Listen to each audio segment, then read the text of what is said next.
Good afternoon. These guys are doing a way better job than we did moderating, keeping us on track. So thank you, thank you, Venki, for the invitation to come back.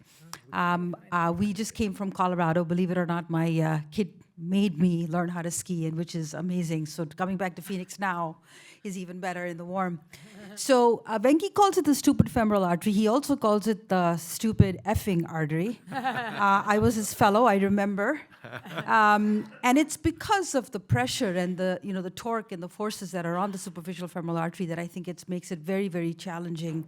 So typically, this is the kind of disease we see where there's a long SFA occlusion. And of course, now we have a whole ever-growing list of different devices that we can use to treat it. But really, the question that has not changed, for me anyway, I've been doing this for almost 20 years, is that what's really a durable treatment? I feel like we still argue and debate on durability. So I took a step back looking at a few years ago, I think, looking at really what's going on. And we talked a little bit about this at dinner last night. Dr. Zarens brought it up. We had a nice heated discussion about that as well. And I think it's time to go back to being a real doctor. So what I mean by that is it's a systemic inflammatory disease, atherosclerosis. It affects multiple parts of the body. And I think us having a little conversation with our patients about stop smoking, watch your cholesterol, take care of your diabetes, come back for your visits, check your pressure, goes a long way. And I don't think that we always do that enough, and I think that's important to do. So my task, no pun intended, is to talk about the 4 tasks, task A, B, C, and D, and to say, okay, so when you have these lesions, what should you be doing? So A and D are the easy ones because it's basically, A is pretty simple. It's less than 10 centimeters of stenosis or 5 centimeters of occlusion, usually all in the SFA. D is, again, relatively simple. It's a CTO. It's a chronic total occlusion, usually of the SFA more than 20 centimeters. Or you can go down into the pops and you can go into the tibials, and that can be your task D. It's the B and C, I think, that can be a little bit hairy. So I'm going to say at this point in my life that the most important thing that I can do for my patients really is the cornerstone of therapy. It doesn't matter what device I do. Being able to do good medical therapy as a vascular surgeon, which is what I have learned from my coronary colleagues, is very, very important, because I think that's the thing that sometimes we miss. And having that conversation with them over and over again about stopping the smoking, about taking better care of themselves. I think the other piece is the surveillance. We chalk it off as non-compliance, they're not coming back, they're very difficult patients. Well, we need to scare the shit out of them if necessary, have them come back, do the surveillance, keep an eye on them. And I think a lot of this then can be reduced. And then, of course, there's devices. You're going to pick which device you're good at, your experience. You're obviously not going to be able to do every single device that's out there, but then pick your poison, learn it well, master it, and basically stick to it. So I'm going to go a little bit into Voyager. I think one of the reasons Voyager was successful, this is frankly the only good study that looked at outcomes based on medical therapy.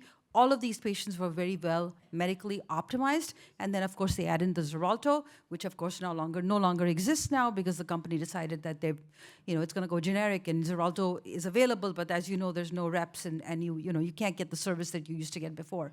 But it is the only study with good medical management that showed you can reduce acute limb ischemia and major amputation much more than any device that we've shown today or that we've done. So it reduced not only that, but it reduced the secondary outcomes of unplanned index limb revascularization or hospitalization for a coronary or a peripheral cause down the road. And I think that is huge. So if you were to take one thing away from that, I think medical therapy with good follow-up, whether it's rivaroxaban, aspirin, DAPT, whatever it is, and just keep talking to your patient to stop smoking. So I'll change lanes here a little bit, and I'll talk about my green run, which used to be one of my favorite runs, except now I'm a blue skier, so now I moved up the food chain. But if you're doing a task A, honestly, I think you can get away with just about anything. I think it's obviously you want to look at your lesion. We're not talking about the clinical aspect of it. We're not talking about Rutherford. We're just talking about anatomical task A lesions. I think any one of them do well. You'll have good 90% two-year primary patency, 100% secondary patency. And if you're not, then frankly, you're doing something wrong. It's definitely endo only for task A. Most people would agree. And then I'm going to go to task D, which is my double black diamond, which I will never do. I'm going to tell you that right now. But I think these are really, really the challenging cases. I think as a vascular surgeon, I think mostly of these cases is a vein bypass, if it allows it. Remember, a lot of our patients are pretty sick. I love the PTAB idea. I've been doing more and more PTAB. Hopefully, insurance continues to cover it. And then for patients, depending on the situation, remember, we're just talking anatomically, task D, the combos. I don't think you're going to get away with just doing a simple angioplasty. You're probably going to want to do a stent, or you're going to want a DCB, or you're going to want a DES, maybe an atherectomy with a DES. And then as a surgeon, I get the advantage of doing a hybrid where maybe I do a common femoral end dart and a SFA nub, and then I go in and do a hybrid procedure and do something. But I think the task Ds are the more complicated ones. They've had multiple interventions done. And so the B and C are kind of where I am in skiing right now, and I'm sort of doing some greens, mostly blues. And so B and C is that to me. I think, again, it's a little bit of a combo. I don't think you're going to get away with just one treatment, whether it's shockwave lithotripsy or just atherectomy. You're probably going to want to treat it. I do tend to be more of a spot stenter. And so it really depends on what your experience is and how you do it. But I don't think there's a wrong answer to endovascular first for B and C. And then if it doesn't fail, or they've had multiple interventions, or you think they're a better candidate for a vein bypass or a PTFE bypass or a PTAB, I think you can get them decent results. I didn't go into a lot of the data with it because it's been presented all morning. I didn't want to overload you with data.